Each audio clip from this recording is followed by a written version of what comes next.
வைகுண்ட ஏகாதசி மகிமை. தேவலோகத்தில் வாழும் தேவர்களுக்கு தை மாதம் முதல் ஆணி மாதம் வரை பகல் பொழுதாகவும் ஆடியிலிருந்து மார்கழி மாதம் வரை இரவாகவும் கருதப்படுகிறது.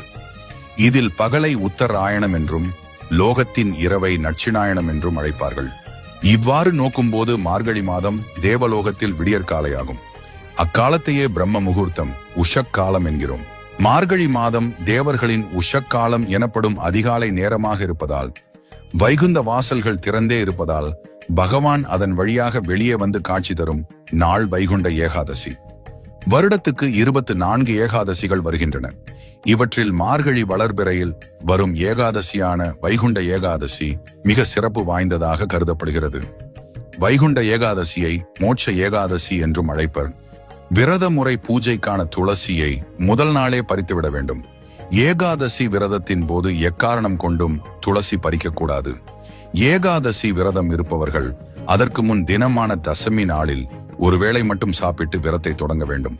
மறுநாள் ஏகாதசி என்று முழுமையாக சாப்பிடாமல் விரதம் இருக்க வேண்டும். இரவில் கண் விழித்து பெருமாளின் பெருமையை பேசுவதும் பெருமாளின் பாடல்களை ஓதுவதுமாக பொழுதுபோக்க வேண்டும். மறுநாள் துவாதசி அன்று காலையில் 21 வகை காய்கறிகள் உணவில் இடம்பெற வேண்டும். இதில் அகத்திக்கீரை, நெல்லிக்காய், சுண்டைக்காய் அவசியம் இடம்பெற வேண்டும். துவாதசியில் அதிகாலையில் உணவு சாப்பிட்ட பிறகு அன்று பகலிலும் உறங்கக்கூடாது. ஏகாதசி விரத மகிமை. ஒருமுறை பார்வதி தேவி மிகச்சிறந்த விரதம் ஏது என பரமேஸ்வரனிடம் கேட்டாள். தேவி, ஏகாதசி விரதமே விரதங்களில் சிறந்தது. இவ்விரதம் பாவங்களை போக்கும் விரதமாகும். இவ்விரத்தை அனுஷ்டிப்பவர்கள் அஸ்வமேத யாகம் செய்த பலனை அடைவார்கள்.